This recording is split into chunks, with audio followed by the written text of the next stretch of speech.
होंगे कि आप हमेशा अपने प्रोफाइल को बहुत अच्छे से पढ़कर जाइए एंड उसमें आपको हर एक चीज़ आपकी पता होनी चाहिए कि आपकी ईयर गैप है या फिर आप जॉब कर रहे थे या फिर आप यहाँ क्यों आए हैं वगैरह वगैरह। तो ये सब आपसे वो क्वेश्चन नॉर्मल पुटअप करते हैं। आपके ग्रेजुएशन के अकॉर्डिंग आपसे क्वेश्चन पुटअप किए जाते हैं, पोस्ट ग्रेजुएशन के अकॉर्डिंग पुटअप किए जाते हैं, करंट में क्या चल रहा है उसके अकॉर्डिंग क्वेश्चन पुटअप किए जाते हैं। एंड अगर मैं डोंट्स में बोलूँगी तो बस यही होगा कि आप उनसे झूठ मत बोलिए, आप एक बनावटी आंसर मत दीजिए, वो आपको तुरंत कैच कर लेंगे।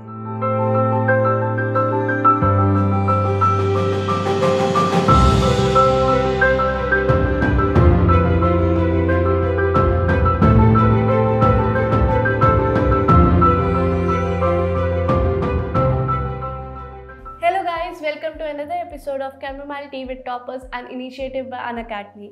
I am Tanu Katiyar, your host, and today we'll meet Monica Sharma, who has travelled all the way from Ghaziabad to share her preparation journey and how she managed to clear SBI PO. So let's meet her. Hi Monica, how are you? I'm very fine. So Monica, how are you feeling coming to Bangalore for the first time? Feeling तो I don't think I can share, but it's new feelings कहते हैं ना, जो नई नई feelings होती हैं, butterflies type. तो उस टाइप की फीलिंग है एंड या it's like a dream come true. Right because जब भी हम देखते थे वीडियोस वगैरह ड्यूरिंग द प्रिपरेशन टाइम्स, तो लगता था कि यार यहाँ होना चाहिए, बट कैसे जाएं ये पता नहीं था। तो पता लग गया, just clear the exam and come here. Right So it's an immense pleasure to have you here. Thank you, ma'am. So before moving to preparation journey, तो आप कुछ अपने बारे में बताइए. Tell us from where you are, who all are there in your family. Ma'am, I am Monica Sharma and I am from Ghaziabad, Uttar Pradesh, and we are a family of 5 members, and I am the second child of my family, and I am from Ghaziabad, Uttar Pradesh, and I have done my graduation in BSc from Ghaziabad itself.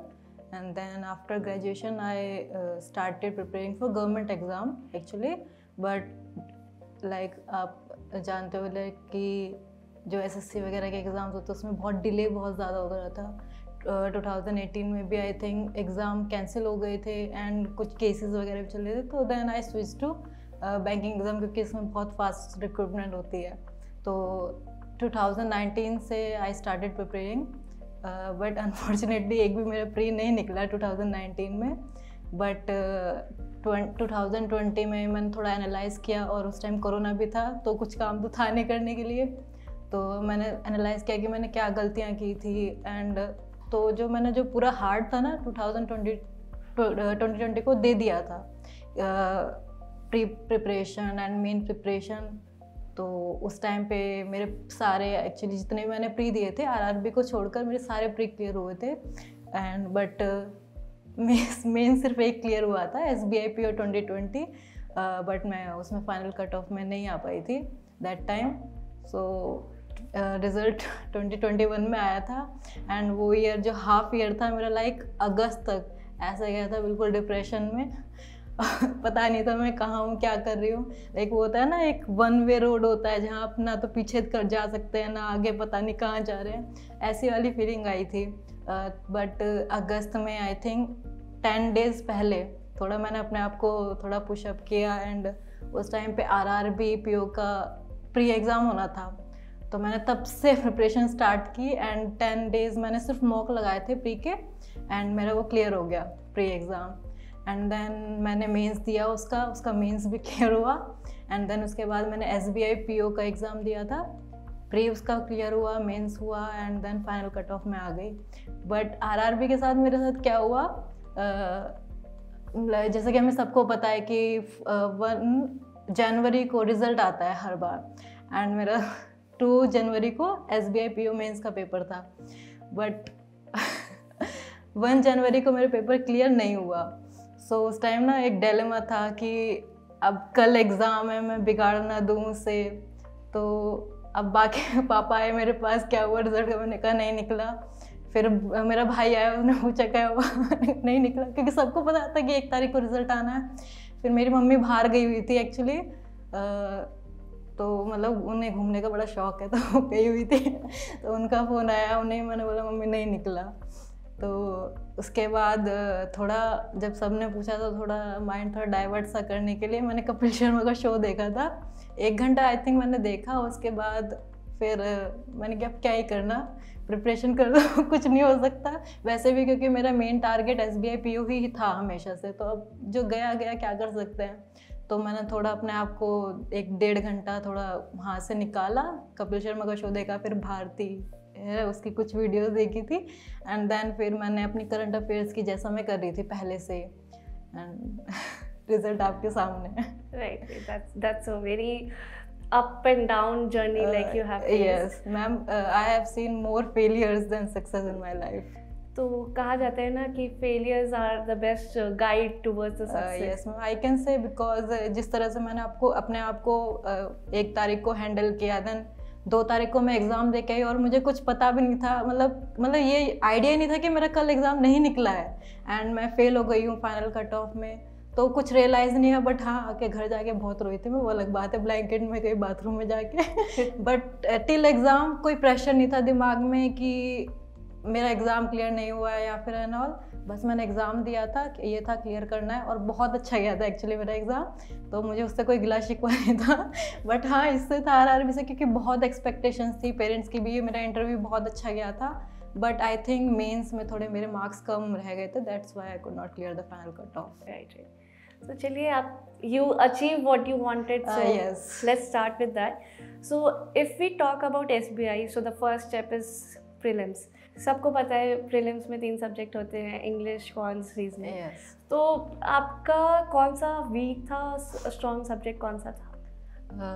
Ma'am जैसे कि अगर मैं बोलूँ तो जो मेरा सबसे strong subject था वो मैथ्स था हमेशा से, क्योंकि ये 9th क्लास से जो मेरे ट्यूशन टीचर थे उन्होंने मुझे RDRS पकड़ा दी थी तो तभी से बहुत इंटरेस्ट बना हुआ था अर्थमेटिक्स वगैरह में, तो मैंने वो सब किया, तो उसमें मुझे मैथ्स में कभी कोई दिक्कत नहीं आई। एंड रीजनिंग नया सब्जेक्ट था, इंटरेस्टिंग था, पजल्स बनाने में मज़े आते थे, तो आई थिंक जिसका मैथ्स स्ट्रॉन्ग होता है उसे रीजनिंग में इतनी दिक्कत नहीं आती। एंड इंग्लिश मेरा यू कैन से एवरेज था, एवरेज बोल लो और अबव एवरेज बोल लो, क्योंकि CBSE में आप इतना ध्यान नहीं दिया जाता कि आपको ग्रामर में ध्यान देना है या फिर एंड ऑल, जस्ट नॉर्मली आपकी रीडिंग कॉम्प्रिहेंशन थोड़ी बहुत स्ट्रॉन्ग होती है, तो मैंने उससे ही अपना थोड़ा अपग्रेड किया। ग्रामर तो मेरी अभी भी थोड़ी सी वीक है, बट मैंने अपनी रीडिंग स्किल्स पर बहुत ज़्यादा काम किया था, एंड रिजल्ट राइट। तो अगर हम सब्जेक्ट वाइज स्पेसिफिक सब्जेक्ट का स्पेसिफिक स्ट्रैटेजी की बात करते हैं, तो लेट्स स्टार्ट विद कॉन्स, जो आपने बोला आपका स्ट्रॉन्ग। तो कॉन्स की आपकी क्या प्रिपरेशन स्ट्रैटेजी थी और आपने रिसोर्सेज कहाँ से यूज़ किए थे? मैम जैसे कि मैंने बोला क्वांट्स मेरा स्ट्रॉन्ग तो था, बट स्टिल उसे ना जैसे मैंने मॉक्स वगैरह दिए तो वहाँ पे मुझे एक रियलाइज़ हुआ कि मुझे इसे पॉलिश करने की ज़रूरत है, क्योंकि आपको उसमें स्पीड चाहिए। तो आपको कितने भी आपके कॉन्सेप्ट्स क्लियर हो, जब तक आपकी स्पीड नहीं होगी तब तक आप क्लियर नहीं कर सकते। एंड ये इसी वजह से मेरा 2019 में एक भी एक प्री क्लियर नहीं हुआ था, तो मैंने उस पर काम किया। मैंने आई थिंक पहले जो मेरा पहला स्टेप था, मैंने आपको बताया कि मैंने 2020 में बहुत ही मतलब एकदम होता है ना अपने दिलो जान से तैयारी की थी। तो उसमें मैंने प्री की जो तैयारी की थी उसमें जितने भी कॉन्सेप्ट थे अर्थमेटिक के, मुझे पता था मैंने अटेम्प्ट नहीं करना, ये मेरा क्लियर था कि अर्थमेटिक प्री में मुझे अटेम्प्ट्स नहीं करने, स्पेशली PO में, क्योंकि मुझे DI पे फोकस करना था एंड जो सिंप्लीफिकेशन वगैरह होती है उन पे फोकस करना था। बट ये होता है ना कि आपकी एक प्रैक्टिस बनी रहती है, तो मैंने इस वजह से अर्थमेटिक पूरी, आपने ये बोलते हैं ना कि बिल्कुल सारे कॉन्सेप्ट्स आपको आ जाने चाहिए। जैसे तो था, एक तो होता है कि आपको एक कॉन्सेप्ट आता है, आपको एक क्वेश्चन करना आता है, बट वो लेंदी कॉन्सेप्ट है, उसके शॉर्ट मेथड्स मैंने सीखे टीचर्स से। आई थिंक मैंने अनअकैडमी की फ्री क्लासेस देखी थी, क्योंकि मैं पेड अफोर्ड नहीं कर सकती थी उस टाइम पर, तो मैंने बहुत सारी फ्री क्लासेस देखी थी। एंड उसके अलावा मैंने और भी क्लासेस देखी थी, पर कहीं और किसी से मज़ा नहीं आया, तो मैंने सबसे ज़्यादा आशीष सर को फॉलो किया था। उनके अर्थमेटिक कॉन्सेप्ट मुझे बहुत अच्छे लगते थे, जिस तरह से वो स्पीड मैथ्स कराते थे एंड ट्रिक्स, मतलब ट्रिक्स नहीं कह सकते, एक क्वेश्चन को ना समझना, एक अंडरस्टैंडिंग हो जाना कि अच्छा ये क्वेश्चन आपके सामने आया है, तो इस तरह का अगर कोई घुमा फिरा के भी आ जाएगा ना आपके सामने तो आप उसे कर सकते हो। तो वो मुझे उन सर की बहुत अच्छी लगी थी, तो मैंने उन्हें फॉलो किया। उनके मैंने यूट्यूब पर भी क्लासेस देखी थी, फ्री क्लासेस भी देखी थी कुछ टाइम तक, एंड मेरे बहुत सारे कॉन्सेप्ट्स भी क्लियर हुए थे। एंड उसके बाद आई थिंक मैंने कुछ अमाउंट्स इकट्ठा करके, क्योंकि मैं ट्यूशन पढ़ाती थी उस टाइम पे, तो मैंने आई थिंक 1 महीने का या 3 महीने का कुछ ऐसी कोर्स लिया था। उस टाइम पे उनका सर का एक कोर्स लॉन्च हुआ था, and I think high level DI somewhat कुछ ऐसी था।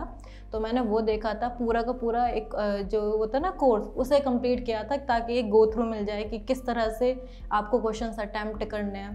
तो मैंने स्पीड मैथ सीखी, और उसमें मतलब नए नए, जैसे कि अब मुझे ये नहीं पता था कि 11 के टेबल को कैसे मल्टीप्लाई करते, तो उन्हें मतलब नॉर्मली तो हमें पता है, बट अगर आपको एक शॉर्टकट तरीके से कैसे बहुत स्पीडली करना है, तो वो सब कॉन्सेप्ट मैंने वहाँ से सीखे। मैंने अर्थमेटिक को कैसे सॉल्व करना है फास्टली, मैंने वो सीखा। एंड देन इसके बाद मैंने अर्थमेटिक पर इतना काम नहीं किया, मैं सीधे फिर मैंने स्विच किया DI पर। एंड DI में, क्योंकि जो DI आपकी होती है कुछ तो सिंप्लीफाई होती है, मतलब नॉर्मल DI जो कोई भी कर देगा, एंड कुछ DI ऐसी होती है जिसमें अर्थमेटिक कॉन्सेप्ट्स यूज़ होते हैं। तो ये मेरा हमेशा से क्लियर था कि इस तरह के DI आते हैं, क्योंकि एक बार मैंने गो थ्रू कर लिया था सिलेबस से कैसे होता है, किस तरह से होता है। तो वहाँ पर मुझे उस अर्थमेटिक के जितने मैंने कॉन्सेप्ट्स किए थे वो उसमें मेरी बहुत हेल्प हुई। एंड जैसे कि मैं मॉक वगैरह लगाती थी, तो मैंने कभी अर्थमेटिक अटैम्प्ट नहीं किया। एंड मैथ्स में हमेशा मैंने DI फर्स्ट अटैम्प्ट की, एंड देन उसके बाद सिंप्लीफिकेशन वगैरह ये सब मैंने अटैम्प्ट्स किए थे। एंड अच्छे खासे मार्क्स बन जाते हैं अगर आप अर्थमेटिक अटैम्प्ट ना करो, क्योंकि आपको, अगर आप PO का एग्जाम दे रहे हैं, आपको पता है लेवल थोड़ा अप ही होगा क्लर्क से, तो आपको सारे क्वेश्चन करने की ज़रूरत ही नहीं है। आप उन क्वेश्चन को इतने अच्छे से करो जिन्हें आपको आते हैं, और आपके 100% एक्यूरेसी होनी चाहिए। तो मेरे आई थिंक हमेशा 25+ ही रहे हैं अटैम्प्ट्स प्री में। एंड जो एक आध टाइम बचता था उसमें मैं 2-3 अर्थमेटिक के क्वेश्चन डाल आती थी, तो हमेशा कभी 30+ भी गए हैं मेरे।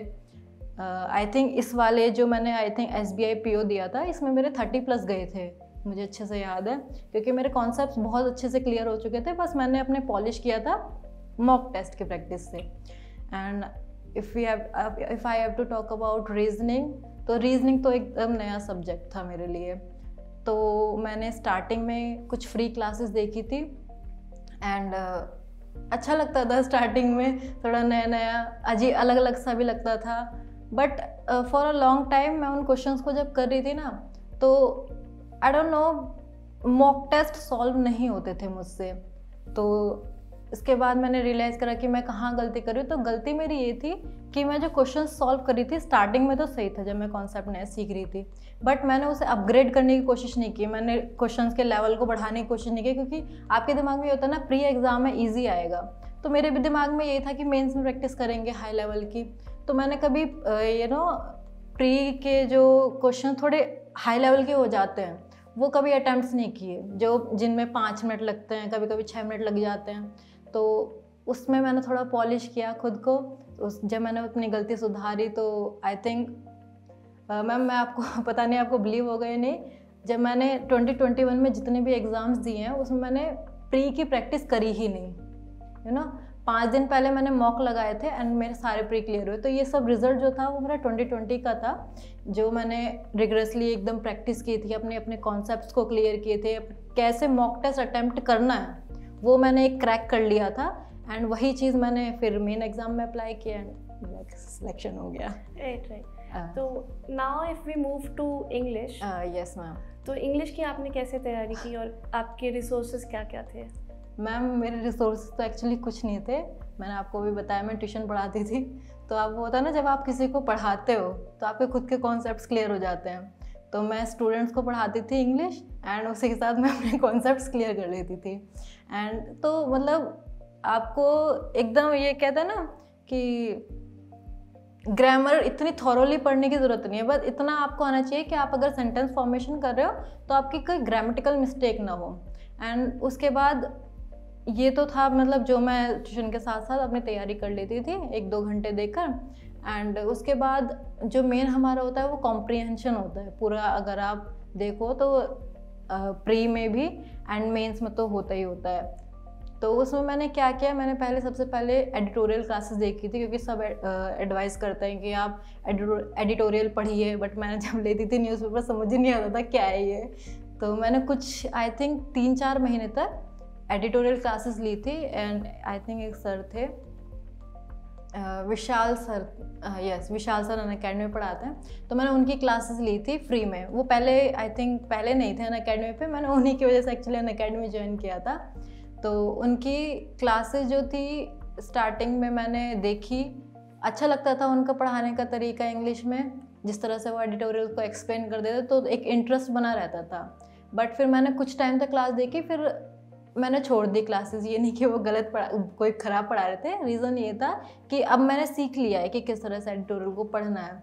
देन मेरी स्ट्रैटेजी ये थी कि अब खुद से पढ़ना है, और जितना समझ में आ रहा है वो खुद को समझ आना चाहिए। खुद की जो वो बोलते हैं ना स्किमिंग, आपको आ जानी चाहिए। मैं एक बार पहले स्किम कर देती थी पूरा बिल्कुल जल्दी जल्दी, जिससे स्पीड बढ़े रीडिंग की मेरी, एंड देन उसको मैं फिर से रिवाइज कर देती कि मुझे कितना समझ में आया और कितना नहीं है।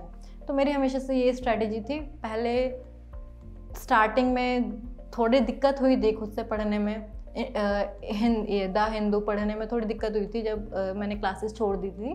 बट मैंने फिर इंडियन एक्सप्रेस पढ़ा था, क्योंकि उसके एडिटोरियल थोड़े छोटे होते हैं as compare to the Hindu, and थोड़े इजीली अंडरस्टैंडेबल भी होते हैं। तो मैंने पहले उससे स्टार्ट किया खुद से, जब मुझे समझ में नहीं आ रहा था पूरी तरीके से। जब आप स्टार्ट करते हो तो फिर मैंने उसके बाद उस पर स्विच किया, एंड धीरे धीरे वो समझ में आने लगा। फिर उसके बाद मैंने द हिंदू फिर से उठाया, एंड तो आई थिंक अब मेरी कॉम्प्रिहेंशन बहुत ज़्यादा अच्छी हो गई है। अगर मैं अपने आप को पिछले टाइम से कंपेयर करूँ तो आई थिंक जो भी मैं एडिटोरियल उठाती हूँ तो वो मुझे एक बार में समझ आ जाता है। इसमें मुझे कभी कोई दिक्कत नहीं हुई उसके बाद। तो जैसे कि आपने बताया कि प्री में स्पीड बहुत ज़्यादा इम्पॉर्टेंट होती है, राइट? और आपने बताया कि आपके 2019 के इसीलिए नहीं लिख रहे थे क्योंकि आपकी स्पीड नहीं।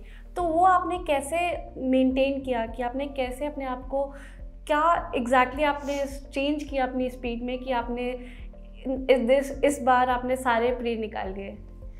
चेंज मैंने एक्चुअली कुछ चेंज नहीं किया था। मैंने आपको जैसे बताया कि 2020 में मैंने पहले अपने जो जितने भी कॉन्सेप्ट्स थे, क्योंकि मैंने 2019 में कॉन्सेप्ट्स पढ़े थे, बट वो इजी जो क्वेश्चंस होते हैं ना वो करे थे। तो कॉन्सेप्ट से तो मेरा एक तरह से होता है ना गो थ्रू हो जाना, वो हो चुका था। बट उसके बाद 2020 में मैंने अपना लेवल बढ़ाया था। बहुत सारी अनअकैडमी पे अंकुश सर ने फ्री क्लासेस लेकर आए थे वो, तो उनका जो क्वेश्चन थे ना मुझसे सॉल्व नहीं होते थे। तो यहाँ पर मुझे समझ में आया कि अच्छा ये दिक्कत है, क्योंकि मैंने लेवल ही नहीं बढ़ाया था अपना उसका। तो मैंने उनकी आई थिंक फ्री क्लासेस देखी थी, बहुत सारी देखी। उनके कोई बहुत सारे कोर्सेज थे, I think 100 classes, 100 class of reasoning, 100 class of DI, तो इस तरह से क्लासेस थी। तो मैंने वो देखी थी, वहाँ से मुझे अपनी गलतियाँ रियलाइज़ हुई कि अच्छा मैं इस तरह के क्वेश्चंस अटैम्प्ट करी थी बट इस तरह के नहीं कर रही थी। तो यहाँ पर मैंने अपना लेवल राइज किया। उसके बाद जैसे जैसे मुझे पता लगा, एंड उसके बाद मैंने अपना एक टाइम टेबल बनाया था प्रॉपरली कि इतना टाइम मुझे, जैसे कि अगर आप कहो तो मुझे 5 पजल सॉल्व करने ही करने हैं, वो भी बड़े वाले। तो मैंने एक टाइम टेबल बना लिया था कि एक दिन में मुझे इतने क्वेश्चन सॉल्व करने हैं। ऐसे ही मैंने रीजनिंग का बनाया, ऐसे मैंने मेंस का उसका मैथ्स का भी बनाया था, और इंग्लिश तो मैं डेली पढ़ती थी एडिटोरियल, आप सुबह सुबह पढ़ते ही हो। तो बस यही मेरी स्ट्रैटेजी थी प्री की। उसके बाद मुझे कभी दोबारा मॉक टेस्ट इतने रिगरसली देने की ज़रूरत ही नहीं पड़ी। राइट।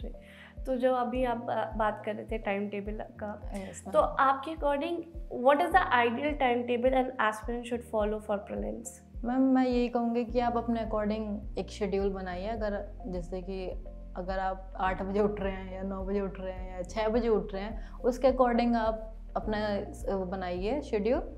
जैसे कि अगर आप 6 बजे उठ रहे हैं तो आप सबसे पहले आपका काम, चाहे आप 6 बजे भी या 8 बजे भी उठ रहे हैं, आपका सबसे पहले काम होना चाहिए एडिटोरियल पढ़ने का, क्योंकि उस टाइम थोड़ा माइंड फ्रेश रहता है आपका।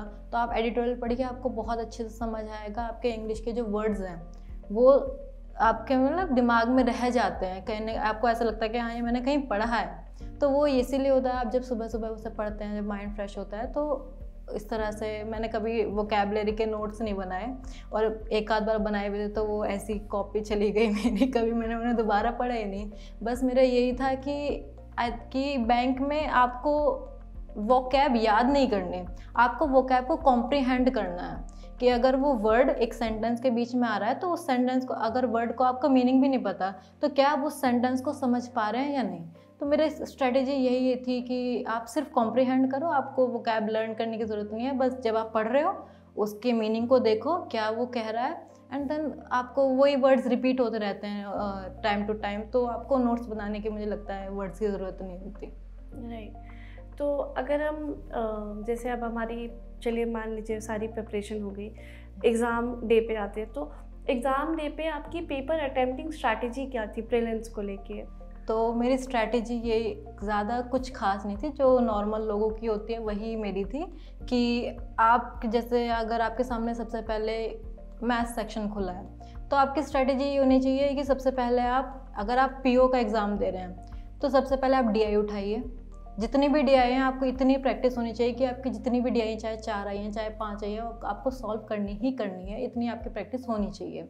उसके बाद आपके जो बाकी सिंप्लीफिकेशन वगैरह होते हैं एंड क्वाड्रेटिक इक्वेशंस होती हैं, मैंने इनकी बहुत अच्छे से प्रैक्टिस की थी। डेली मैं आई थिंक 100 तक क्वेश्चन बना लेती थी इनके, मतलब 50 इस तरह, मतलब अपना स्ट्रैटेजी मैंने बनाई थी कि इतने मैंने क्वेश्चन आज करने हैं, इतने करने हैं।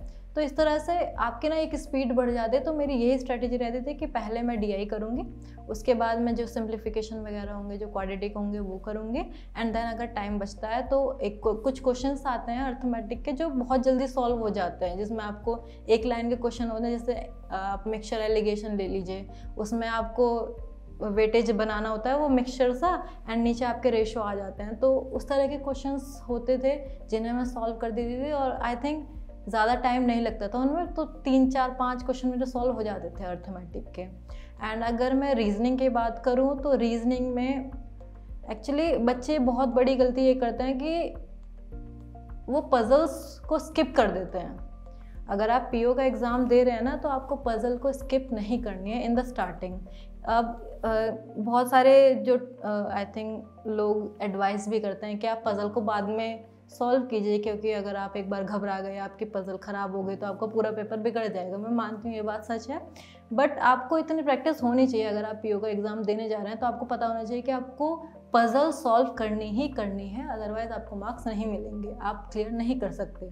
तो मेरी स्ट्रैटेजी ये रहती थी कि मैं सबसे पहले पजल ही उठाती थी, एंड आई थिंक 4 5 पजल जितनी होती थी मैं सॉल्व कर लेती थी। उसके बाद जो टाइम बचता था, और कुछ पजल मैं स्किप कर देती थी, क्योंकि उसमें मुझे पता था टाइम लगना ही लगना है। तो जो पजल मुझे लगता था कि ये मेरा टाइम लेगी, और ये आपको प्रैक्टिस के साथ पता लग जाता है, जब आप मॉक टेस्ट वगैरह देते हैं ना, तो आपको पता लग जाता है कि आपको किस पजल में बहुत टाइम लगेगा, तो मैं उसको स्किप कर देती थी। एंड बाकी जो अदर को जो होते हैं वो तो फिर हो ही जाते हैं, छोटे क्वेश्चन जो होते हैं पजल्स के अलावा, वो तो सब कर ही लेते हैं। मेन आपकी स्ट्रेटेजी होनी है आप दूसरों से अलग क्या कर रहे हैं। तो मैंने यही अलग किया था कि मैंने पजल्स में हमेशा पहले सॉल्व कर देती हूँ। तो मेरे हमेशा अटैम्प्ट्स 30+ ही रहे हैं, हमेशा 35 भी गए हैं कई एग्ज़ाम्स में। तो बस यही था मेरा। तो अब हम will move on to mains. Yes ma'am. Mains में 2 चीज़ जो नई ऐड हो जाती हैं वो है, पहला तो जनरल अवेयरनेस, प्लस दूसरा ऐड हो जाता है डिस्क्रिप्टिव वाला पार्ट, जिसमें ऐसे राइटिंग और लेटर राइटिंग होता है। तो will talk about current affairs. तो आपने कैसे प्रिपेयर किए थे करंट अफेयर्स, एंड उसके लिए क्या सही रिसोर्सेज एक एस्पिरेंट यूज़ करे? जो मैंने प्रिपरेशन स्टार्ट की थी जीके की, उसमें मैंने कभी भी 1 वर्ड जो टाइप के क्वेश्चंस होते हैं, मैंने वो कभी मुझे समझ में ही नहीं आए कि उन्हें कैसे याद करते हैं, किस तरह से करते हैं। मैंने हमेशा से जो आपका होता है ना एक पूरा कि अगर आपका ये करंट अफेयर है तो उसके बारे में आपको पूरा पता होना चाहिए, तो मुझे वो ज़्यादा याद रह जाती थी एज़ कम्पेयर टू 1 वर्ड। तो मैं हमेशा वही पढ़ती रहती थी, मंथली वगैरह कपिल सर को फॉलो करती थी, एंड उनकी फ्री क्लासेस वगैरह थी, मैं उन्हें ही देखती रहती थी, उनकी पीडीएफ को रिवाइज करती थी। फिर उनकी जो अनअकैडमी पे फ्री क्लास होती थी रात को 10 बजे के आसपास, 8 बजे भी होती थी, 7 बजे सुबह भी होती थी। तो जब भी उन्होंने टाइम रखा था मैं हमेशा वो क्लासेस देखती थी, एंड उसी से मेरी प्रिपरेशन रही। क्योंकि कपिल सर ने, जब हमने स्टार्ट की थी प्रिपरेशन, तो कपिल सर ने हमें आइडिया दे दिया था कि जो SBI है वो जो आपके करंट अफेयर्स सेक्शन है उसके साथ गेम खेलता रहता है। तो आप कभी भी 1 वर्ड वाले जो मेथड होते हैं, जो क्वेश्चंस होते हैं, उन पर डिपेंड मत रहना, क्योंकि SBI गेम खेलता है। IBPS दे देता है कि मतलब उसमें आपको फ़ायदा हो जाता है, RRB में फ़ायदा हो जाता है, नहीं था, क्योंकि इस बार जो 2021 में RRB ने भी गेम खेला है अपना, एंड IBPS PO ने भी अपना गेम खेला था। बहुत डीप जाकर क्वेश्चंस आए थे। तो आई थिंक अब सब पैटर्न चेंज हो रहा है, इवन क्लर्क में भी जो है अब डीप में क्वेश्चंस आ रहे हैं। तो जो SBI का पैटर्न हमेशा से रहा है वो अब सारे आप कह सकते हैं ऑर्गेनाइजेशन अपना रही हैं। तो मैंने कभी भी वन वर्ड पे स्विच नहीं किया था। एक बार मैंने स्विच किया था और वो मेरा मतलब उसमें मैंने जीके का सेक्शन ही मैं क्लियर नहीं कर पाई, 3 मार्क्स आए थे उसमें।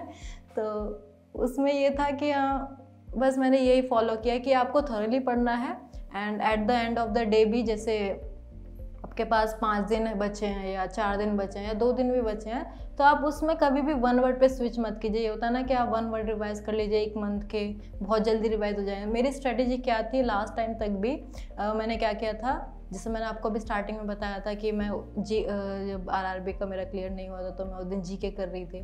तो मैंने उसमें क्या किया था, 5 दिन पहले से ही एक्चुअली जो मॉक टेस्ट होते हैं जीके के, उसमें क्वेश्चंस आते हैं आपके, आप क्वेश्चंस उठाइए जिस क्वेश्चन के बारे में वो है, मतलब जिस भी टॉपिक के बारे में है, मैं वो गूगल पे टाइप करती थी एंड जो भी उसकी इन्फॉर्मेशन आती थी, जैसे मतलब बैंकिंग एग्जाम्स की कई सारी वेबसाइट्स हैं, तो वहाँ पे वो पूरा उसके डिटेल्स में लिखा होता है। जैसे अफेयर्स क्लाउड अपना पूरा उसमें डिटेल्स में डालता था, जीके टुडे वो सारी डिटेल्स डालता था, तो मैं उन्हें पढ़ लेती थी साथ में, ताकि मेरे रिवीजन जो मैं क्वेश्चन पढ़ रही हूँ उसका मैं डीप अंडरस्टैंडिंग भी लूँ।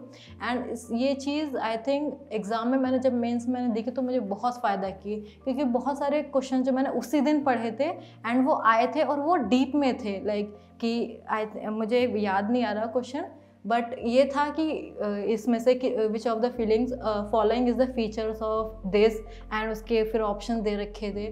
तो इस तरह से मुझे बहुत फ़ायदा किया उस टाइम पर ही। तो क्या आपने शॉर्ट नोट्स बनाए थे करंट अफेयर्स के, और अगर बनाए थे तो कैसे बनाए थे? मैम नहीं, मैंने कभी शॉर्ट नोट्स ही बनाए, क्योंकि मैंने जिन सर को फॉलो किया था तो वो ऑलरेडी ये एक आपको सेट PDF देते हैं, तो आपको क्या ज़रूरत है नोट्स बनाने की, आपको सिर्फ पढ़ना है और जितना टाइम आप उसे नोट्स को लिखने में देना है उसे आप इतने में दोबारा रिवाइज कर लीजिए, वो आपके दिमाग में अपने आप बैठ जाएगा।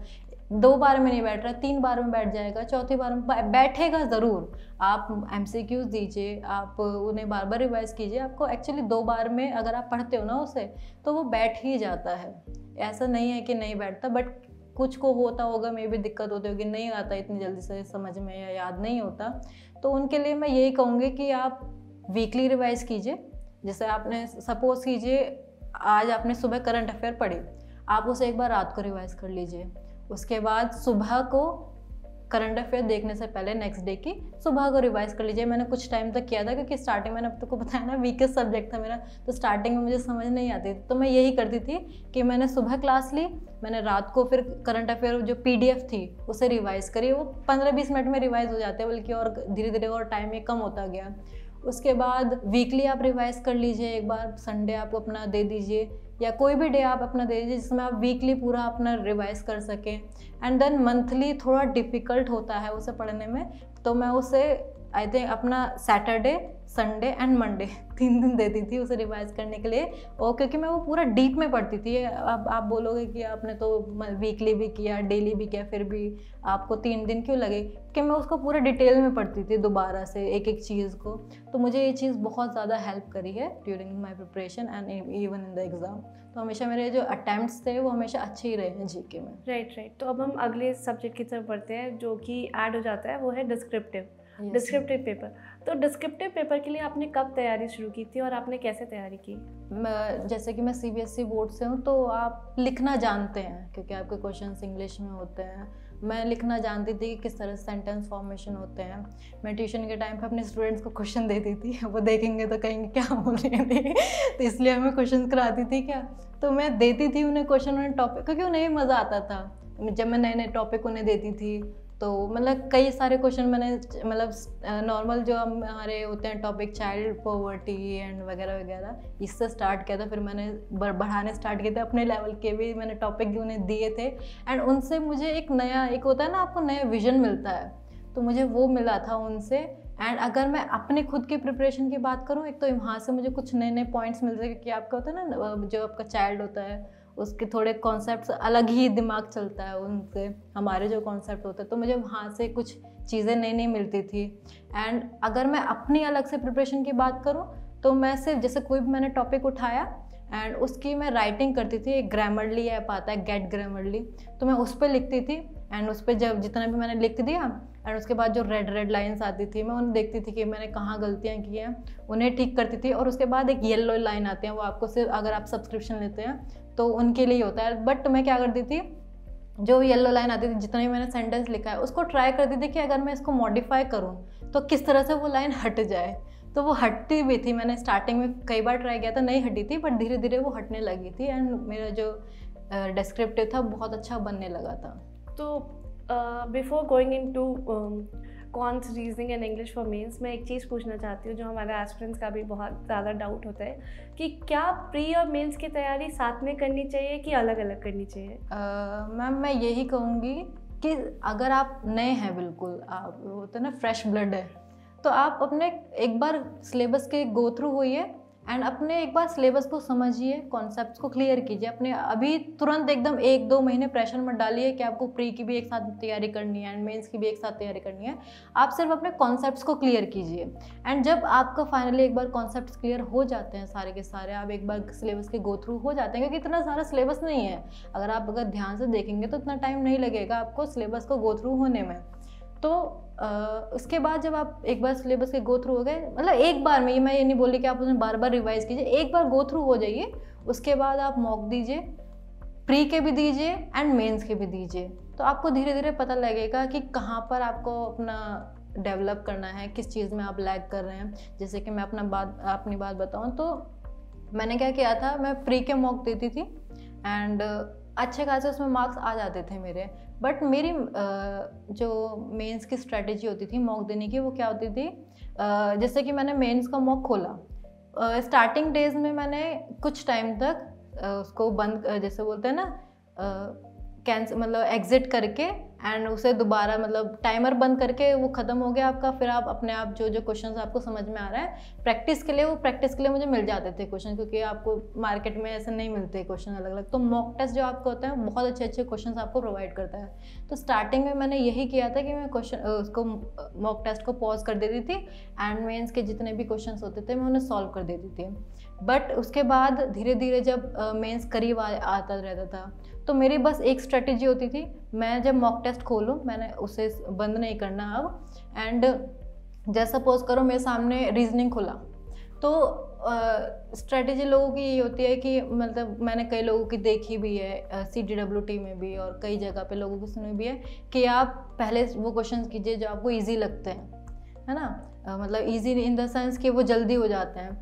बट मैं हमेशा क्या करती थी मॉक टेस्ट के टाइम पर, कि मैंने एक पज़ल उठाई और जितना भी टाइम है मुझे वो पज़ल सॉल्व करनी ही करनी है, चाहे सॉल्व हो ना हो उस टाइम में, बट वो सॉल्व करनी है, मुझे बाकी क्वेश्चंस पर नहीं देखना। तो स्टार्टिंग में ये क्या हुआ मेरे साथ कि पूरा टाइम निकल गया, 60 मिनट का आई थिंक होता है, वो पूरा टाइम निकल गया पर पज़ल सॉल्व नहीं हुई। बट धीरे धीरे ये चीज़ ना मेरी बड़ी हेल्प करी इन द मेन एग्जामिनेशन, क्योंकि मुझे फिर डर नहीं लगने लगा। मैं हमेशा मेंस में भी और प्री में भी हमेशा मैंने रीजनिंग में पज़ल पहले उठाई है एंड उसी आई थिंक यही स्ट्रेटेजी मेरी बहुत हेल्प करी है फॉर क्लियरिंग द एग्ज़ाम। क्योंकि आप जब एक बार मॉक टेस्ट में प्रैक्टिस कर लेते हैं अपने, तो आपको डर नहीं रहता। ये होता है ना कि जैसे अब आपके मन में एक डर बैठ रहा है कि अगर मैंने पज़ल उठाई तो वो पता नहीं सॉल्व होगी नहीं होगी, बट जब आप मॉक के थ्रू प्रैक्टिस करते हैं ना, तो आपको एक आपके माइंड को एक समझ आ जाता है कि अगर मैं ये पज़ल उठाऊंगी तो ये सॉल्व हो जाएगी मुझसे। इस तरह का एक सेट ऑफ पैटर्न आपके माइंड में बन जाता है। अगर मैंने ये पज़ल उठाई तो ये मुझसे सॉल्व नहीं होगी। तो ये आपको चीज़ें मॉक टेस्ट के थ्रू समझ में आते हैं। बोलते हैं ना कि आप को क्वेश्चंस वो उठाने हैं जो आप सॉल्व कर सकते हैं। अब वो आपके माइंड को कैसे पता लगेगा कि आप वो सॉल्व कर सकते हैं या नहीं कर सकते, वो मॉक टेस्ट के टाइम पर। तो आप यही कीजिए कि जब आप मॉक टेस्ट दे रहे हैं तो हमेशा रीजनिंग के पजल्स उठाइए, इंस्टेड आप जो ईजी क्वेश्चन सॉल्व करें, क्योंकि ईजी तो आप कर ही लोगे। मेन चीज़ तो आपकी है ना कि आप जो पजल है आप मॉक टेस्ट के टाइम पर सॉल्व कर पा रहे हैं नहीं। और मैम आप मानिए या ना मानिए, बट मेरी धीरे धीरे मॉक टेस्ट में 10 मिनट्स में पज़ल बनने लगी थी। 2-3 पज़ल मैं बना लेती थी during the mock test time, क्योंकि मॉक टेस्ट तो बहुत हार्ड होते हैं अगर आप कंपेयर करो। तो मेरी पज़ल्स बनने लगी थी धीरे धीरे, और उसी से मेरा कॉन्फिडेंस भी बिल्ड हुआ था ड्यूरिंग द मेन एग्जामिनेशन। तो जैसे आप मॉक टेस्ट के बारे में बता रही थी, तो what should be the particular number एक एस्पिरेंट को उतने मॉक टेस्ट लगाने चाहिए, और लगाने के बाद उनका एनालिसिस कितना इम्पोर्टेंट होता है? मैम ऐसा फिक्स्ड नहीं है कि आपको हफ्ते में 2 मॉक टेस्ट लगाना है। वो आप जितना कर सकते हैं, आपकी कैपेसिटी पे डिपेंड करता है। मैं ऑल्टरनेट डेज पर लगाती थी अपने मॉक टेस्ट, क्योंकि मेरा सब कुछ स्टार्टिंग में तो मैंने थोड़े कम लगाए थे, हफ्ते में लगाती थी, बट जब मेरा एक बार सिलेबस कंप्लीट हो गया तो मैं ऑल्टरनेट डेज पे लगाने लगी थी और मुझे इतनी कोई दिक्कत नहीं आती थी। एंड एनालाइज की मैंने अभी आपको बताया, मैं एनालाइज जो बच्चे करते हैं वो क्या करते हैं, अभी जैसे मैंने आपको बताया इजी क्वेश्चन सॉल्व कर लिए, एंड देन जो पजल है उसको हम एंड में अपना जब खत्म हो जाएगा उसको सॉल्व करेंगे। तो एनालाइज आप क्या कर रहे हैं, कुछ भी नहीं कर रहे भाई, इजी पजल्स इजी क्वेश्चन तो आप बना ही रहे हैं पहले से। तो एनालाइज आपने क्या किया, आपको एनालाइज ये करना है कि आप जो पजल सॉल्व कर रहे हैं, कौन से क्वेश्चन उठा रहे हैं एंड उसको कितने टाइम में सॉल्व कर पा रहे हैं, और कौन से क्वेश्चन ऐसे जिनको आप सॉल्व नहीं कर पा रहे हैं। ऐसे ही आपके डीआई में भी प्रैक्टिस होती है, जब आप क्वेश्चंस उठाते हैं। मैंने हमेशा डीआई सॉल्व किया, अर्थमेटिक कभी सॉल्व नहीं किया। अर्थमेटिक हमेशा जब वो मॉक टेस्ट खत्म हो जाता है, जैसे मैंने आपको बताया ऑल्टरनेट डेज में करती थी, तो मैं वो नेक्स्ट डे करती थी। जब मैं मॉक टेस्ट दे रही हूँ तो मैं हमेशा मेंस में मैथ्स में मैं हमेशा डीआई देती थी, जितने भी अटैम्प्ट्स मेरे से होते थे। अब बहुत ज़्यादा कैलकुलेटिव डीआई जो आती है ना, जो अर्थमेटिक में और बहुत ज़्यादा कैलकुलेशन होते हैं, वो उठाती थी। तो जैसे कि आप बता रहे थे कि आप डेली प्रैक्टिस करते थे, तो मेंस के टाइम पे आपका डेली शेड्यूल क्या था? मेंस के टाइम पे मेरा कोई शेड्यूल नहीं था, बस मुझे मॉक उठाना है एंड उसको सॉल्व करना है, एंड सॉल्व करने के बाद मुझे सिर्फ करंट अफेयर्स पढ़नी है, बस ये मेरा रहता था। अच्छा, तो अगर हम बात करते हैं कि जैसे मान लीजिए मेंस हमारा 1 महीने दूर है, तो अभी एक एस्पिरेंट का क्या शेड्यूल होना चाहिए? वो 1 महीने पहले कुछ नए टॉपिक्स उठा के पढ़े, या आप रिवीजन पे ज़्यादा फोकस करें कि मॉक टेस्ट ही दे? तो 1 महीने पहले क्या करना चाहिए? मैम 1 महीने पहले फॉर द मेंस? यस। 1 महीने पहले मैं तो यही कहूँगी कि आप नए टॉपिक मत उठाइए सीरियसली, क्योंकि आपको जो आता है ना, आप उसको पॉलिश कीजिए, आप उसके जो टाइमिंग है उसको डिक्रीज़ कीजिए सॉल्व करने में। बस आप यही कीजिए, क्योंकि जो आपका बैंकिंग एग्जाम है वो आपसे ये नहीं चाहता कि आप सारे क्वेश्चन सॉल्व कीजिए, वो ये चाहता है आप जो भी क्वेश्चन सॉल्व कर रहे हैं उसको एक्यूरेटली सॉल्व कीजिए, एंड वही आपको मार्क्स देता है। जैसे कि मेरी स्ट्रैटेजी, मुझे कभी भी कोडिंग डिकोडिंग सॉल्व नहीं होती थी, ना ही वो इनपुट आउटपुट जो क्वेश्चन होते हैं मुझसे कभी बने ही नहीं, तो मैं बड़ी परेशान रहती थी उस टाइम पे कि यार क्या करूँ, इसको सॉल्व नहीं हो रहे। तो जब ये मुझे, और लेकिन पजल बनाने में मुझे बड़ा मज़ा आता था, तो मैं उस टाइम पजल बनाने लगती थी, लंबी लंबी पजल्स, मुझे बड़ा मज़ा आता था। जब वो सॉल्व, जब एंड में आपके सॉल्व हो जाते हैं ना, तो आपको बड़ा एक कॉन्फिडेंस सा बिल्ड हो जाता है कि वाह यार मैंने पजल सॉल्व कर दी। तो हमेशा मुझे पजल ने कॉन्फिडेंस दिया है, और ये जो कोडिंग डिकोडिंग है, इनपुट आउटपुट है, इन्होंने हमेशा डाउन किया है। तो मैंने इन्हें मेंस में भी कभी सॉल्व ही नहीं किया, क्योंकि मुझे पता है अगर मैं पजल सॉल्व कर रही हूँ, 2 मार्क्स की पजल आती है आपकी, मतलब 2 मार्क्स का एक क्वेश्चन होता है, तो आप उसमें मार्क्स गेन कर लीजिए। तो मेरा बस ये है कि आपको जो टॉपिक इंटरेस्टिंग लगता है आप उसको पॉलिश कीजिए। तो अब जैसे अगर हम आगे बढ़ते हैं, 1 महीने के बाद 1 हफ्ते पे चलते हैं। 1 हफ्ते पहले बहुत नर्वसनेस होती है, सबको डर लगा रहता है कि क्या होगा, कैसे होगा, हम क्लियर कर पाएंगे कि नहीं कर पाएंगे, अभी क्या करना चाहिए? तो 1 हफ्ते पहले एस्पिरेंट्स को क्या स्ट्रैटेजी होनी चाहिए उनकी? 1 हफ्ते पहले मैं तो ये कहूँगी कि आप मॉक टेस्ट अब छोड़ दीजिए, आप सिर्फ आपकी जो जीके सेक्शन है उस पर ध्यान दीजिए, आप उनको रिवाइज कीजिए। जैसे कि मैंने स्टार्टिंग में बोला था कि आप 5 दिन पहले इस तरह से आपके रिवाइज कीजिए, बट उससे पहले जो आपके 10 दिन बचे हैं उसमें आप मंथली पूरी पीडीएफ को पढ़ लीजिए, एंड वो आपके बहुत काम आता है एंड में जाकर। तो अगर हम बात करते हैं मेंस एग्ज़ाम की, तो उस दिन आपकी पेपर अटेंडिंग स्ट्रैटेजी क्या रही? पेपर अटेम्प्ट मेरी स्ट्रैटेजी वही रही जो मेरी मॉक में थी। मैंने जैसे कि मेरे सामने आपका मैथ सेक्शन खुला, तो मेरी फर्स्ट स्ट्रेटेजी ये थी कि कौन कौन से जो डीआई के क्वेश्चंस है मैं वो बना सकती हूँ। मैंने वो अपने टिक कर लिए और वो सॉल्व कर लिए। उसके बाद मैं देखती थी कोई सा सिंप्लीफिकेशन वगैरह तो नहीं आते। खैर कभी कभी क्वाड्रेटिक इक्वेशंस के कुछ मतलब वो चॉइस में क्वेश्चन आ जाते थे, क्वांटिटी वाले आ जाते, तो मैं उन्हें सॉल्व करती थी डीआई के बाद। फिर उसके बाद आपके पास टाइम नहीं बचता इतना, क्योंकि इतनी लॉन्ग लॉन्ग डीआई आती है। तो अर्थमेटिक वगैरह मैंने सॉल्व नहीं की, क्योंकि डीआई ही अर्थमेटिक वाली बनकर आती थी, तो आप उन्हें सॉल्व कर लीजिए तो आपको ज़्यादा मार्क्स मिलेंगे एज़ कम्पेयर टू आप वो एक अर्थमेटिक का क्वेश्चन सॉल्व कर रहे हैं। तो हमेशा मैंने डीआई ही उठाई है, एंड आई थिंक मेरे हमेशा से काफ़ी अच्छे अटैम्प्ट्स रहे हैं हमेशा से ही DI में। एंड उसके बाद मैंने जैसे अब रीजनिंग का सेक्शन आया तो मैं आपको पहले बता चुकी हूँ कि मैं क्या करती थी, मैं हमेशा पज़ल उठाती थी। एंड पज़ल मुझे देखते ही पता लग जाता था कि ये मुझसे सॉल्व होगी या नहीं होगी। ये मेरी प्रैक्टिस से आई थी, मॉक टेस्ट की प्रैक्टिस से। तो मैं वही सॉल्व करती थी एंड में जाके मैंने जैसे बताया कोडिंग डिकोडिंग तो मुझसे सॉल्व होती नहीं थी, तो मैंने वो कभी सॉल्व भी नहीं की, ट्राई भी नहीं किया। एंड पज़ल बन जाती थी मेरी एट द एंड जाकर 5 मिनट में। कोई एक आध पज़ल मेरी 5 मिनट में भी बनी है, कुछ को 10 मिनट भी लगे हैं, क्योंकि वो 2 मार्क्स का एक क्वेश्चन होता था, तो मैंने वही बनाए हैं। एंड कुछ आगे जाके आपको सिलोलिज्म वगैरह मिल जाते हैं, आप उन्हें सॉल्व कर लीजिए अगर आपका टाइम बच रहा है तो। जैसे कि आपके 5 मिनट बच जाते हैं, उसमें आप पज़ल नहीं सॉल्व कर सकते, तो उस टाइम के आप सिलोलिज्म वगैरह ये सब बचा कर रखिए एंड वो सॉल्व कीजिए। एंड अगर मैं अब आता है आपका इंग्लिश सेक्शन, तो इंग्लिश में मैं हमेशा RC उठाती थी हमेशा से, क्योंकि आप एक बार RC को पढ़ेंगे आप सारे क्वेश्चंस को सॉल्व कर सकते हैं। तो मैं RC हमेशा सॉल्व करती थी जितने भी आते हैं। एंड उसके बाद जो वोकैब के क्वेश्चन अगर मुझे आती है तो मैं सॉल्व कर देती थी, वरना मैं छोड़ देती थी। एंड वैसे भी आते भी नहीं है वोकैब के, आई थिंक जहाँ तक मुझे ध्यान है सिर्फ कॉम्प्रिहेंशन से ही आते हैं। एंड ग्रामेटिकल में जो होता है वो जो अगर मुझे इजीली लग रहा है वो तो सबके लिए इजी है, अगर हार्ड है तो सबके लिए हार्ड है। तो हो जाते थे तो टिक कर देते थे, वरना स्किप कर देती थी। तो यही मेरी स्ट्रैटेजी रही है इंग्लिश के लिए। एंड GK की बात करो तो GK तो सबके लिए अगर हार्ड है तो सबके लिए हार्ड है, ईजी है तो सबके लिए ईजी है।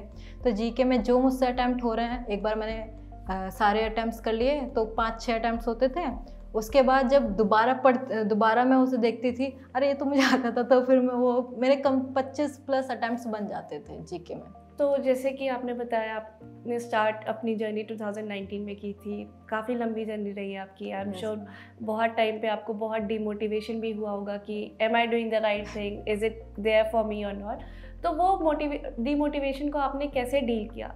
How did U turn that demotivation into your motivation and right now you have achieved such a great exam? Ma'am अगर मैं ये बोलूँ कि आपने जैसा भी क्वेश्चन पुट अप किया कि am I doing the right thing, तो ये कभी सवाल मेरे मन में आया ही नहीं। क्योंकि मैंने जब बैंकिंग की प्रिपरेशन स्टार्ट की थी तो मैंने बिल्कुल मन बना लिया था कि मुझे ये क्लियर करना ही करना है। एंड जैसे आपको एक गट फीलिंग आ जाती है ना कि एग्ज़ाम मेरे लिए बना है, तो मेरे SBI PO के लिए मेरी गट फीलिंग आ गई थी कि ये एग्ज़ाम मेरे लिए बना है, इसकी एक सीट मेरी है, अब वो चाहे कभी भी क्लियर हो। तो ये हमेशा से मेरे माइंड में क्लियर था कि मैं कभी ना कभी इस एग्ज़ाम को क्लियर कर ही लूँगी, क्योंकि जो इसका सिलेबस था वो मेरे फेवर में था। क्योंकि मुझे GK से डर लगता था, जो हिस्ट्री सिविक्स ज्योग्राफी हैं वो इसमें थे नहीं, और आपको अप टू डेट रहना है वो तो आपको बहुत ज़रूरी है। तो वो ये सारे जो सिलेबस था वो मेरे फेवर में था, तो कभी ऐसा क्वेश्चन नहीं आया मेरे दिमाग में कि am I doing the right thing और नॉट। एंड अगर मैं बोलूँ कि डीमोटिवेशन कैसे मैंने डीमोटिवेशन को कैसे फेस किया, तो डीमोटिवेशन स्टार्टिंग में नहीं आया मेरे। जब मैं प्री की तैयारी करी थी एंड एक भी प्री नहीं निकला मेरा, तो उस टाइम पे तो इतना डीमोटिवेशन नहीं था, क्योंकि मैंने 2020 में मैंने डिसाइड कर लिया था कि अपनी पूरी जान लगा देनी है इसमें 2020 में। तो उसमें मैंने पूरी जान लगा दी थी, सारे अपने हाई लेवल के क्वेश्चंस मैंने किए थे वहाँ उस टाइम पर। बट जब 2021 में 2020 का रिज़ल्ट आया, तो वो जो फेज़ था ना, जैसे मैंने स्टार्टिंग में बोला था अगस्त तक, वो ऐसा था कि you are like a zombie walking dead, कि अब पता नहीं क्या हो रहा है लाइफ में, क्या नहीं हो रहा। तो उस टाइम पे बस मैं उस टाइम पे समझ नहीं आता था, बट हाँ ये था कि चलो करना ही है, अब कोई रास्ता तो है नहीं, मैंने कोई छोड़ा ही नहीं रास्ता ना, मैंने आगे का कोई सोचा है कि अगर ये नहीं निकलेगा तो मैं क्या करूँगी, मैंने ये सोचा ही नहीं था, क्योंकि हमेशा से क्लियर था कि ये करना ही करना है क्लियर। बट जब उस टाइम पर ऐसी स्टेज आई, तो मैं बस स्टार्टिंग में मैंने क्या किया, जब बहुत ज़्यादा एक डिप्रेशन सा फेज था मेरा, मैंने एकदम टच किया डिप्रेशन को बिल्कुल जाकर। तो उस टाइम पे बस वो होता है ना मेरे भाई ने एक उस पर जो मेरी कबर्ड है उस पर एक वो आई थिंक स्टिकर सा लगा रखा है कि if you can't fly then walk, if you can't fly then run, if you can't run then walk, if you can't walk then crawl, but what ever you do keep moving forward. तो ये मेरी rack पर लगा हुआ है, and जब भी लगता था ऐसा तो मैं उसे देखती थी एंड धीरे धीरे चलो यार कुछ कर लेती हूँ। तो मैं उस टाइम पे करंट अफेयर कर लेती थी, मॉक टेस्ट सॉल्व कर देती थी। बट ऐसे वो जैसे आप होता है ना, जैसे रेगिस्तान में एक रोड पर चल रहे हो, धीरे धीरे धीरे ऐसे मैं चल रही थी। उसके बाद जैसे मैंने आपको बताया अगस्त में, फिर उसके बाद RRB आया, तो वहाँ से अब मैं चलते चलते अब वो बुलक कार्ट पर बैठ के थोड़ी स्पीड मेरी इंक्रीज़ हुई। एंड जब उसका मेरा प्री क्लियर हुआ तो मेरी स्पीड और तेज़ हुई थोड़ा, मतलब होता है ना आप चलो अब क्लियर हो रहे हैं एग्ज़ाम, तो फिर उसके बाद मेरी स्पीड और तेज़ हुई। और जब उसके बाद मेंस क्लियर हुआ, RRB पे होगा, तो मेरी स्पीड और ज़्यादा तेज़ हो गई। उसके बाद तो किया इस बार क्लियर करना ही करना है। तो इस तरह से मैंने अपने डिमोटिवेशन को मोटिवेशन में कन्वर्ट किया। Just I keep moving forward, चाहे आप थोड़ा सा कीजिए। अगर आप डिमोटिवेट फील कर रहे हैं, ऑब्वियसली करेंगे आप, तो कोई बात नहीं, सबकी लाइफ में ये फेज़ आता ही आता है। किसी के में जल्दी आता है, किसी के में देर से आता है। तो बस आप कुछ भी करें डेली में, बट करते रहें, रुके नहीं। बस ये मेरा हमेशा से रहता था। Right. So now we'll move on to the last segment, which is the interview part of the exam. Yes. So आपने कैसे इंटरव्यू की तैयारी की थी? इंटरव्यू की तैयारी मैंने कैसे की थी? इंटरव्यू मैंने कुछ खास नहीं किया था, बट मैंने अनिल सर एक फ्री मटेरियल प्रोवाइड करते हैं, अनिल अग्रवाल सर, तो मैं उनको फॉलो करती थी हमेशा इंटरव्यू के लिए। मैंने उनको RRB के लिए फॉलो किया था। और जैसे मैंने बताया मेरा मेंस बहुत इंटरव्यू बहुत अच्छा गया था उस टाइम पे, बट मेंस में मार्क्स कम थे तो मेरा क्लियर नहीं हो पाया। बट मेरे इंटरव्यू में मार्क्स आई थिंक 85+ थे उस टाइम पर। तो मेरा मेंस उस टाइम पे इंटरव्यू बहुत अच्छा गया था। एंड ऐसे ही मैंने SBI के लिए भी उन्हें ही फॉलो किया था। बट मुझे उस टाइम पर एक थोड़ा फ़र्क ये समझ में आया कि अगर आप IBPS का इंटरव्यू देने जा रहे हैं तो आपको बैंकिंग की नॉलेज होनी चाहिए, जो बैंकिंग के कॉन्सेप्ट्स हैं उनकी नॉलेज आपको होनी चाहिए। एंड उसके साथ साथ आपके प्रोफाइल की भी नॉलेज होनी चाहिए थोड़ी बहुत। बट अगर आप SBI का इंटरव्यू देने जा रहे हैं तो आपको आपकी प्रोफाइल की एकदम थोरो नॉलेज होनी चाहिए। ये दोनों के इंटरव्यू में मैंने बहुत फ़र्क देखा। राइट। तो ओवरऑल आपका इंटरव्यू एक्सपीरियंस कैसा था? और if you remember 1 or 2 questions जो आपको लगता है कि आप और अच्छे से आंसर कर पाते हैं बट आप नहीं कर पाए, वो अगर if you remember. Ma'am interview question जो थे मेरे, एक तो अगर मैं RRB के अपने क्वेश्चन बताऊं तो RRB में उन्होंने मुझसे जाते ये पूछा कि आप क्या प्रिपेयर करके आए हो, तो मैंने बोल दिया मैं बैंकिंग के बेसिक कॉन्सेप्ट जो है उन्हें प्रिपेयर करके आई हूँ। तो उन्होंने उसी में से मुझसे क्वेश्चंस पुट अप किए एंड मैंने बहुत अच्छे आंसर्स दिए थे उस टाइम पर। बट एक मैंने कुछ गलती कर दी थी, उन्होंने NEFT RTGS से कुछ पूछा था, मैंने उसको उल्टा कर दिया था, तो उन्होंने बताया मुझे। बट ओवरऑल मेरा इंटरव्यू उस टाइम पे बहुत अच्छा गया था। उन्होंने सारा बैंकिंग से पूछा एंड जो मुझे पता थे उन्होंने खुद मुझसे टॉपिक पूछे कि आपको कौन कौन से टॉपिक आते हैं। उन्होंने मुझसे FD RD वगैरह सब पूछे क्योंकि मुझे आते थे। मैंने खुद ही बता दिया था कि ये मुझे आते हैं सर, ये मैं पढ़ कर आई हूँ। उसके बाद उन्होंने मेरे फादर के प्रोफेशन से क्वेश्चंस पुट अप किए एंड बस उसके बाद उन्होंने बोल दिया था आप जा सकते हैं। तो इस तरह से मेरा इंटरव्यू RRB का गया था। एंड जब SBI का इंटरव्यू था तो बहुत ज़्यादा क्वेश्चंस पूछे थे उन्होंने। पहले तो प्रोफाइल से क्वेश्चंस पूछे थे कि क्योंकि ग्रेजुएशन में मेरे मार्क्स बहुत कम थे एज़ कम्पेयर टू 10th में आप 90% ला रहे हैं, उसमें 12th में आप इतने अच्छे परसेंटेज ला रहे हैं, आपको ग्रेजुएशन में आकर क्या हो गया। तो वहाँ पर मैंने उनको बता दिया कि जो भी रियल था। एंड उसके बाद उन्होंने मेरी ग्रेजुएशन से क्वेश्चंस पुट अप किए थे कि अच्छा जैसे मेरा साइंस बैकग्राउंड है तो उन्होंने बहुत सारे क्वेश्चन नॉर्मली क्वेश्चन ही पूछे थे, जैसे कि रिफ्लेक्शन रिफ्रैक्शन वगैरह, रिफ्रैक्टिव इंडेक्स क्या होता है, स्कैटरिंग ऑफ लाइट क्या होता है, प्रिज्म के बारे में कुछ पूछा था उन्होंने मेरे से। तो मैंने इनके आंसर तो मुझे पता थे तो मैंने बता दिए। एंड उसके बाद उन्होंने पॉलिटिक्स से क्वेश्चन कुछ पूछे थे, वो मुझे पता नहीं थे। तो क्योंकि मुझे पॉलिटिक्स में इंटरेस्ट नहीं है, इलेक्शन चल रहे थे उस टाइम पे गाज़ियाबाद में, तो मुझे नहीं पता था, तो उसको मैंने मना कर दिया कि सर मुझे नहीं पता। एंड उसके बाद उन्होंने वुमेन एम्पावरमेंट के बारे में कुछ पूछा था, तो मैंने उसका बहुत अच्छे से आंसर दिया था, मुझे याद है। एंड उन्होंने क्या पूछा था, बहुत सारे क्वेश्चंस पुट अप किए थे उन्होंने उसके बाद। एंड फिर मेरी यूनिवर्सिटी से उन्होंने कुछ क्वेश्चंस पुट अप किए थे। तो जो सारा मेरा क्वेश्चंस थे, जो पूरा इंटरव्यू मेरा गया, वो पूरा जो बायोडाटा फॉर्म जो आपको देते हैं उन्हीं में से गया था। तो मेरा एक लास्ट क्वेश्चन आपसे रहेगा कि कुछ आप डूज एंड डोज बता पाए अगर हमारे एस्पिरेंट्स को इंटरव्यू के लिए कि ये करना चाहिए और ये नहीं करना चाहिए, तो वो क्या होंगे? डूज तो यही होंगे कि आप हमेशा अपने प्रोफाइल को बहुत अच्छे से पढ़ कर जाइए। एंड उसमें आपको हर एक चीज़ आपकी पता होनी चाहिए कि आपकी ईयर गैप है या फिर आप जॉब कर रहे थे या फिर आप यहाँ क्यों आए हैं वगैरह वगैरह। तो ये सब आपसे वो क्वेश्चन नॉर्मल पुटअप करते हैं।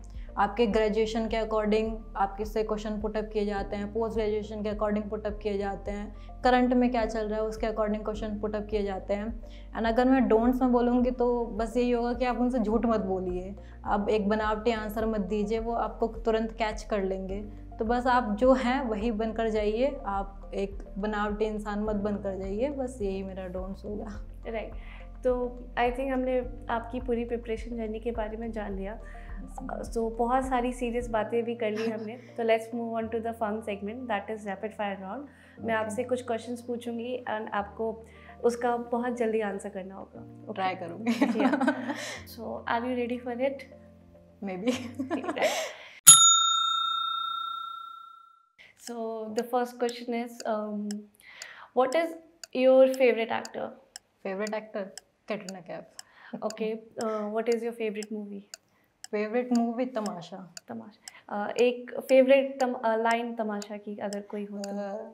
आपकी स्टोरी है, आप कभी भी चेंज कर सकते हैं। जो अपने पेरेंट्स के साथ एक कन्वर्सेशन करता है, वो मेरी बहुत ज़्यादा फेवरेट लाइन है कि आपकी स्टोरी है, आप बदल दीजिए कभी भी। ये आई थिंक आप मेरी पूरी जर्नी में बहुत साथ दिया इस लाइन ने मेरे। राइट। तो वन मूवी और टीवी शो और book that has change your life? TV show, movie या टीवी शो या कोई बुक, एक ऐसी कोई बुक जिसने आपकी पूरी लाइफ की थॉट प्रोसेस या थिंकिंग पूरी चेंज कर दी हो? मैम मैंने एक बुक पढ़ी थी, वो पूरी नहीं पढ़ी मैंने, बट वो subconscious mind regarding the power of mind, तो मैंने वो पढ़ी थी। एंड उससे मैंने एक चीज़ को समझे कि आप अपने दिमाग को जो समझाते हैं, आपका दिमाग वही आपको मान लेता है। तो बस ये जो लाइन थी, ये बहुत ज़्यादा मेरे काम आई आगे तक। Right. What is your go to song? Like कोई ऐसा कोई फेवरेट सॉन्ग जो आप हर बार हमेशा सुनते हो? मैम मैं कोई सॉन्ग तो नहीं सुनती, मतलब इस तरह से रिपीट में, बट एक ऑडियो फाइल थी जो कपिल सर ने भेजी थी ड्यूरिंग द प्रिपरेशन टाइम, तो मैं उससे बहुत ज़्यादा सुनती थी। वो 4 लाइन से और मैं उसे रिपीट पे सुनती रहती थी जब भी मैं डिमोटिवेट फील करती थी। तो can you tell our aspirants की क्या लाइन थी वो 4? एक्चुअली वो बहुत फेमस है कि रख हौसला वो मंजर भी आएगा, प्यासे के पास चलकर समुंदर भी आएगा, राह में थक कर ना बैठ आए मंजिल के मुसाफिर, मंजिल भी मिलेगी और मिलने का मज़ा भी आएगा। Wow, very nice, very nice. So your next question is, what is one food item which you can not give up? I can not give up kadhi chawal. Okay, what is your favourite time pass? Like some has, like क्या पसंद करते हो आप? Just plug on the headphone and start dancing. That's it. Very nice. So Monica, that was lovely answers. We have a small token of hamper for you. Thank you, ma'am. You can keep it. So now we'll move on to the last segment of CTWT. We have a ritual here where we ask you to tag your friend whom you like कि वो यहाँ पे आए और अपनी preparation journey जैसे आपने share की वैसे वो भी करे। सो whom would you like to tag? Actually अभी मैंने नए लोगों से मैं मिली हूँ एंड मुझे जो बहुत इंस्पायर करी है वो कृति है। एंड आई थिंक वो उसने फर्स्ट अटैम्प्ट में क्लियर किया एंड आई थिंक उसकी जर्नी आई थिंक इंटरेस्टिंग लगेगी लोगों को। So Kriti, our team will get back to you.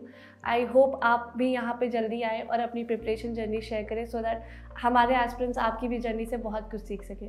So Monika, one last thing, if can you give a message to the aspirants who are preparing right now so that they can feel motivated and they can achieve a lot of success like you? मैं 2 lines तो already बोल चुकी हूँ, but एक जो मैं बोलना चाहूँगी एंड में, that don't give up, keep doing, that's it. Okay, so that was a lovely message. I hope आप लोगों ने बहुत कुछ सीखा हो मोनिका से एंड उनकी प्रिपरेशन जर्नी से आपके लिए बहुत हेल्पफुल रही होगी। Will be back with another episode of CTWT। Till then, stay safe, stay healthy. Thank you.